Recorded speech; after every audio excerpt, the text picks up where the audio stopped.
Hi tears, welcome back. எல்லோரும் எப்படி இருக்கீங்க? நல்லா இருக்கீங்களா?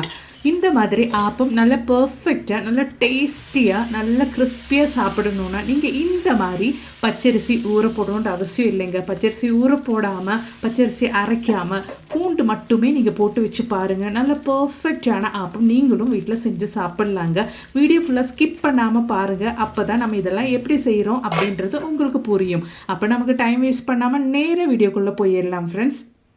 அப்போ நமக்கு நம்மளோடது முதல் டிப் ஒன்று பார்த்துடலாம் ஃப்ரெண்ட்ஸ். இந்த மாதிரி நம்ம வீட்டில் கம்ஃபர்ட் பாட்டிலெல்லாம் காலி ஆயிடுச்சுன்னா சாதாரணமாக நம்ம அந்த பாட்டிலை தூக்கி போடுவோம். இதுக்கப்புறமேட்டு அந்த மாதிரி யாரும் செய்யாதீங்க. கம்ஃபர்ட் பாட்டிலுக்கு மேலே இருக்கிற அந்த கவர் கூட இந்த மாதிரி பத்திரமா நீங்கள் கட் பண்ணி எடுத்துக்கோங்க. அதுக்கப்புறமேட்டு அந்த கம்ஃபர்ட் பாட்டிலை இந்த மாதிரி ஒன்று நீங்கள் மார்க் பண்ணிவிட்டு கரெக்டாக அந்த மார்க் பண்ண இடமே நீங்கள் கட் பண்ணி எடுத்துக்கோங்க. கட் பண்ணுறதுக்காக நைஃப் நல்லா சூட் பண்ணிக்கோங்க. அதுக்கப்புறமேட்டு கையில் படாமல் சேஃபாக நீங்கள் இந்த மாதிரி கட் பண்ணிக்கோங்க. ஈஸியாக உங்களுக்கு கட் பண்ண வரும். கரெக்டாக எப்படி நான் மார்க் பண்ணியிருக்கேனோ அந்த மாதிரி மார்க் பண்ணிவிட்டு நீங்கள் நைஃப் நல்லா சூட் பண்ணி இந்த மாதிரி கட் பண்ணிட்டீங்கன்னா ஈஸியாக கட் பண்ணுறதுக்கு வருங்க. இந்த மாதிரி கட் பண்ணி எடுத்ததுக்கு அப்புறமேட்டு இந்த ஃப்ரண்ட் பகுதியிலே நம்ம இந்த மாதிரி ஒரு ரவுண்டாக கட் பண்ணி எடுத்துடலாங்க. ஒரு அழகான ஆர்கனைசர் குழந்தைங்களுக்கும், அப்படி இல்லைன்னா நம்ம கிச்சன்லேயும் ஒரு அழகான ஆர்கனைசர் தாங்க இந்த ஒரு காலியான கம்ஃபர்ட் பாட்டில் வச்சு நம்ம செய்ய போகிறோம். தூக்கி போடாமல் பாருங்கள். இந்த மாதிரி நான் மெஷர் பண்ணதுக்கு அப்புறமேட்டு மார்க் பண்ணதுக்கு அப்புறமேட்டு அந்த ஒரு பகுதியும் நான் நல்லபடியாக இந்த மாதிரி நைஃப் சூடு பண்ணி கட் பண்ணி எடுத்தாச்சுங்க.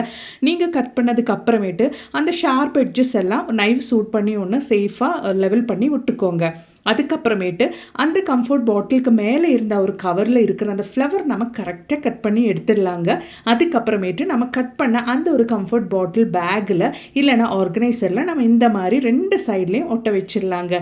பார்க்குறதுக்கே அவ்வளோ அழகாக இருக்கும். குழந்தைங்களுக்கு அவங்க படிக்கிற டேபிள் மேலேயும் அப்படி இல்லைன்னா கிச்சன்லேயும் நம்ம அழகாக ஒரு ஆர்கனைசராக இது பயன்படுத்திக்கலாம். பாருங்கள், குழந்தைங்களுக்கு விளையாடுறதுக்கு எல்லாம் அவ்வளோ நல்லாயிருக்கும். அது மட்டுமே இல்லாமல் அவங்க படிக்கிற டேபிளில் அவங்களோட பென்சில், பென் எல்லாம் வைக்கிறதுக்கு இந்த ஒரு பாக்ஸ், இந்த ஒரு பேக் நீங்கள் வச்சு கொடுத்துட்டீங்கன்னா அழகாக இருக்கும் அவங்களோட ஸ்டடி டேபிளில். இது கண்டிப்பாக நீங்கள் ட்ரை பண்ணி பாருங்கள். பிடிச்சிருந்தா மறக்காம ஒன்று லைக் கூட பண்ணி சப்போர்ட் பண்ணுங்கள் ஃப்ரெண்ட்ஸ். பாருங்கள், நான் அது போலவே என்னோடது கிச்சன்லேயும் நான் இதை ஹேங் பண்ணி விட்டுட்டேங்க. நல்ல டபுள் சைடு செல்லோ டேப்பில் தான் இது ஒட்ட வச்சுருக்கேன். டபுள் சைடு செல்லோ டேப்பை நம்ம ஒட்ட வச்சிட்டோம்னா அது டெம்பரரி தான். உங்கள் கையில் நல்ல ஸ்ட்ராங்கான கம் ஏதாச்சும் இருந்தால் அது வச்சுட்டு கூட நீங்கள் ஒட்ட வச்சிட்டிங்கன்னா நல்லா ஸ்ட்ராங்காக உங்கள் கிச்சன் வால் டைலில் அது நிற்குங்க. அதுக்கப்புறமேட்டு நமக்கு என்னென்ன தேவையோ அதெல்லாம் அந்த ஆர்கனைசரில் போட்டு யூஸ் பண்ணிக்கலாம். கண்டிப்பாக ட்ரை பண்ணுங்கள். கிச்சனில் இந்த ஒரு ஆர்கனைசர் இருக்கிறதே பார்க்குறதுக்கு அவ்வளோ நல்லா இருக்கும். நமக்கு ரொம்பவே தேவையான பொருளெல்லாம் நமக்கு அதில் போட்டு வச்சு யூஸ் பண்ணிக்கலாங்க. ட்ரை பண்ணி பாருங்க. பிடிச்சிருந்தா லைக் பண்ணுங்க. அப்ப இனி நமக்கு அரிசி ஊற போடாம, அரிசி அரைக்காம ஒரு பவுல் அளவுக்கு நான் பச்சரிசி பொடி அப்படி இல்லைன்னா புட்டு பொடி தாங்க எடுத்திருக்கேன். அது ஒரு பவுல் அளவுக்கு நான் எடுத்து வச்சிருக்கேன். அதுல ஒரு அரை பவுல் அளவுக்கு தேங்காய் நான் இந்த மாதிரி கட் பண்ணி எடுத்திருக்கேன். உங்களுக்கு வேணா கூட துருவி எடுத்துக்கலாங்க. அதோடவே நான் ஒரு 3/4 பவுல் அளவுக்கு சாப்பாடு கூட இந்த ஒரு டைமுக்கு சேர்த்து கொடுத்துருக்கேன். இதெல்லாம் சேர்த்துட்டு நம்ம நல்லா ஒன்று மிக்ஸ் பண்ணி எடுத்துக்கலாங்க. 3/4 அளவுக்கு நீங்கள் எந்த சாப்பாடு சாப்பிட்றீங்களோ அந்த சாப்பாடை நீங்கள் போட்டுக்கலாம். அதோடவே ஒரு 3/4 டீஸ்பூன் அளவுக்கு சுகர் போட்டுக்கலாம். அதோடவே ஒரு பிஞ்ச் அளவுக்கு சால்ட்டு கூட இந்த டைமுக்கு நம்ம போட்டுக்கலாங்க. நல்லா நம்ம இந்த மாதிரி ஒன்று மிக்ஸ் பண்ணி எடுத்துக்கலாம். ரொம்பவே ஈஸியாக நல்ல பர்ஃபெக்டான கேரளா ஸ்டைல் ஆப்பம் நம்ம வீட்டில் செய்யறதுக்கு இந்த ஒரு மெத்தட் நீங்கள் ஒரு டைம் ட்ரை பண்ணி பாருங்கள் ஃப்ரெண்ட்ஸ். உங்களுக்கு எல்லாம் ரொம்பவே பிடிச்சி போயிடும். இந்த ஒரு ஸ்டேஜில் தேவையான அளவுக்கு தண்ணி ஊற்றிட்டு நம்ம நல்லா ஒன்று மிக்ஸ் பண்ணிக்கலாம். ரொம்ப லூஸாக நீங்கள் மிக்ஸ் பண்ணி எடுக்காதீங்க. ஓரளவுக்கு திக்காகவே இருக்கணும். ஏன்னா இந்த ஒரு பேட்டர் நம்ம ஊற்றி மிக்சியில் போட்டு நல்லா அரைக்கணும். ஏன்னா தேங்காய் சாப்பாடெல்லாம் நமக்கு அரைஞ்சு கிடைக்கணும். அதுக்காக வேண்டிட்டு கொஞ்சம் திக்கு கன்சிஸ்டன்சியில் நம்ம இது மிக்ஸ் பண்ணி எடுக்கணுங்க. பாருங்கள், தேவையான அளவுக்கு கொஞ்சம் கொஞ்சமாக தண்ணி விட்டதுக்கு அப்புறமேட்டு நம்ம மிக்ஸ் பண்ணி எடுத்துக்கலாம். இந்த ஒரு கன்சிஸ்டன்சியில் தாங்க நம்மளோடது பேட்டர் ரெடி ஆகணும். பாருங்கள், கொஞ்சம் கூட தண்ணி ஊற்றிட்டு நான் இந்த அளவுக்கு மிக்ஸ் பண்ணி எடுத்துட்டேன். இதே போதுமானது. இந்த ஒரு ஸ்டேஜில் நம்ம மிக்ஸி ஜாரில் போட்டு நல்லா அரைச்சி எடுத்துடலாங்க. சீக்கிரமாக நமக்கு ஒரு சுற்றிலே நமக்கு தேங்காய் அவ்வளோ ஃபைனாக அரையணும்னு அவசியம் இல்லை. அதுக்கப்புறமேட்டு சாப்பாடு தான், அது சீக்கிரமாக அரைஞ்சு கிடச்சிடும். அவ்வளோ தான். பாருங்கள், நான் மிக்ஸி ஜாரில் ஊற்றிட்டு நல்லா ஒன்று அரைச்சி எடுக்கிறேன். நல்ல ஃபைனாக நம்மளோடது ஆப்பத்துக்கான பேட்டர் நான் அரைச்சி எடுத்துட்டேங்க. பாருங்கள், அவ்வளோதான். நான் இந்த மாதிரி ஒரு பவுலுக்கு அதை ட்ரான்ஸ்ஃபர் பண்ணி போடுறேங்க. ரொம்ப டேஸ்டியான ஆப்பம் நம்ம செய்யறதுக்கு, அது பர்ஃபெக்டாக பொந்தி வர்றதுக்கு 2 பல் அளவுக்கு பூண்டு நல்லா வாஷ் பண்ணிவிட்டு அந்த மாவில் நான் போட்டுட்டேங்க. அதுக்கப்புறமேட்டு நல்லா நீங்கள் எவ்வளோ தூரத்துக்கு உங்களுக்கு அந்த ஒரு கரண்டி யூஸ் பண்ணிவிட்டு மிக்ஸ் பண்ணி கொடுக்க முடியுமோ அவ்வளோ தூரத்துக்கு நல்லா இந்த மாதிரி நீங்கள் மிக்ஸ் பண்ணி கொடுத்துக்கோங்க. கொஞ்சம் குளிரான பகுதி அப்படின்னா உங்களுக்கு மாவு நல்லா பர்ஃபெக்டாக புளிச்சு வர்றதுக்காக வேண்டிட்டு கொஞ்சம் சுடு தண்ணி நீங்கள் எடுத்துகிட்டு ஒரு பாத்திரத்தில் வச்சுட்டு அதுக்கு மேலே இந்த பேட்டர் நீங்கள் வச்சுட்டிங்கன்னா நல்லா பர்ஃபெக்டாக உங்களுக்கு வந்துடுங்க. சாதாரணமாக 8 ஹவருக்கு நீங்கள் மாவு வச்சாலே போதும், மாவு நல்லா புளிச்சு வந்துடும். அப்படி புளிச்சு வரலைன்னா நீங்கள் ஒரு 10 ஹவர்ஸ்க்காவது வைங்க, சூடு கம்மியாக இருக்கிற இடம் அப்படின்னா. அப்படி இல்லைன்னா குக்கரில் கூட இந்த ஒரு பேட்டர் நீங்கள் ஊற்றி வச்சிட்டிங்கன்னா கூட உங்களுக்கு நல்லா பர்ஃபெக்டாக மாவு புளிச்சு வந்துடுங்க. பாருங்கள், அவ்வளோதான். நான் காலையில் 8 ஹவர் வச்சதுக்கு அப்புறமேட்டு காலையில் தாங்க இந்த ஒரு பேட்டர் நான் உங்களுக்கு ஓப்பன் பண்ணி காமிக்கிறேன். ரொம்பவும் பொந்தி வராமல் ரொம்பவும் புளிச்சு மேலே வராமல் நல்ல பர்ஃபெக்ட் கன்சிஸ்டன்சியில் நம்மளோடது பேட்டர் இங்கே ரெடி ஆயிருச்சு. அதுக்காக தான் நம்ம பூண்டு போட்டோம். சாதாரணமாக ஆப்பத்துக்கு நம்ம மாவு ரெடி பண்ணும்போது ரொம்பவே புளிச்சு வந்துருச்சுன்னா அந்த ஆப்பம் சுடுற டைம்லேயே அது சாப்பிட்ற டைமில் ரொம்ப அந்த புளிச்ச ஸ்மெல்லும் டேஸ்ட் எல்லாம் இருக்கும். அப்படி இருக்கும்போது அது சாப்பிட்றதுக்கும் அவ்வளோ நல்லது இல்லைங்க. இந்த மாதிரி பர்ஃபெக்ட் கன்சிஸ்டன்சியில் நீங்கள் புளிக்க வச்சு எடுத்துட்டிங்கன்னா சாப்பிட்றதுக்கு அவ்வளோ நல்லாயிருக்கும், டேஸ்டியாக இருக்கும், குழந்தைங்களுக்கும் ரொம்பவே ஹெல்த்தியாக இருக்குங்க. கண்டிப்பாக நீங்கள் இதுக்கு மேலே ஆப்பத்துக்கு மாவு ரெடி பண்ணும்போது இந்த ஒரு மெத்தடில் ட்ரை பண்ணுங்கள்.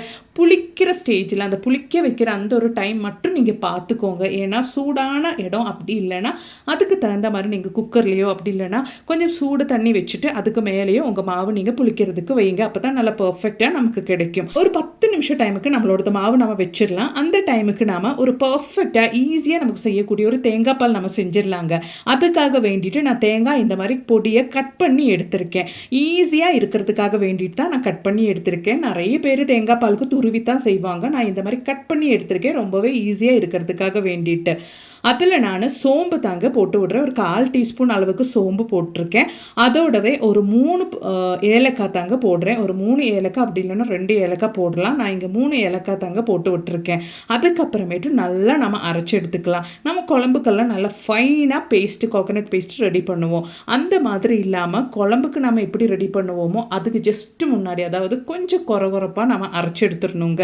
இப்படி அரைச்சி எடுத்ததுக்கு அப்புறமேட்டு நம்ம கொஞ்சம் சூடாக, நல்லா சூடாகவே தண்ணி ஊற்றிக்கலாங்க. தண்ணி சூடாக ஊற்றுனதுக்கு அப்புறமேட்டு நல்லா ஒன்று அரைச்சி எடுத்துடலாம். குழம்பு பதத்துக்கு அரைச்சி எடுத்துடாதீங்க. அதுக்கு முன்னாடி கொஞ்சம் குறப்பாகவே நீங்கள் அரைச்சி எடுத்துக்கோங்க. அப்போ தான் நல்லா ஃபைனாக திக்காக நமக்கு தேங்காய் பால் செஞ்சு எடுக்க முடியும். எல்லாருக்குமே ரொம்பவே சிரமமான ஒரு விஷயந்தான் இந்த தேங்காய் பால் ரெடி பண்ணுறது அப்படின்றது. இந்த ஒரு மெத்தடில் நீங்கள் தேங்காய் பால் ரெடி பண்ணிட்டீங்கன்னா ரொம்பவே சுலபமாக யார் வேணாலும் வீட்டில் தேங்காய் பால் ரெடி பண்ணிக்கலாங்க. பாருங்கள், இந்த கன்சிஸ்டன்சியில் தான் நீங்கள் தேங்காய் பேஸ்ட்டு அரைச்சி எடுக்கணும். இப்படி நம்ம அரைச்செடுத்ததுக்கு அப்புறமேட்டு எவ்வளோ தேங்காய் பால் நமக்கு தேவையோ அவ்வளோ அளவுக்கு நம்ம தண்ணி ஊற்றிட்டு நல்லா மிக்ஸ் பண்ணிவிட்டு நம்ம ஃபில்டர் பண்ணி எடுத்தாலே போதுங்க. நீங்கள் தண்ணி ஊற்றும் போது கொஞ்சம் சூடான தண்ணி ஊற்றுறதுக்கு பாருங்கள். அப்போ தான் நமக்கு நல்ல பர்ஃபெக்டான தேங்காய் பால் நமக்கு ரெடி பண்ண முடியும். அதுவும் இன்ஸ்டண்ட்டாக ஈஸியாக நமக்கு ரெடி பண்ணுறதுக்கு முடியுங்க. அவ்வளோதான். நான் நல்லா சூடான தண்ணி ஊற்றிட்டேன் பாருங்கள். அதுக்குன்னு கொதிக்க ஊற்றணும்னு அவசியம் இல்லை. மீடியம் சூடான தண்ணி ஊற்றிட்டேன் தேவையான அளவுக்கு. அதாவது எனக்கு எவ்வளோ தேங்காய் பால் வேணுமோ அவ்வளோ அளவுக்கு தண்ணி ஊற்றிட்டேன். நம்ம எடுத்த தேங்காய் அளவுக்கு தாங்க நீங்கள் தண்ணி ஊற்றணும். ரொம்ப தண்ணி ஊற்றினா தேங்காய் பால் பர்ஃபெக்டாக ரெடி ஆகாது.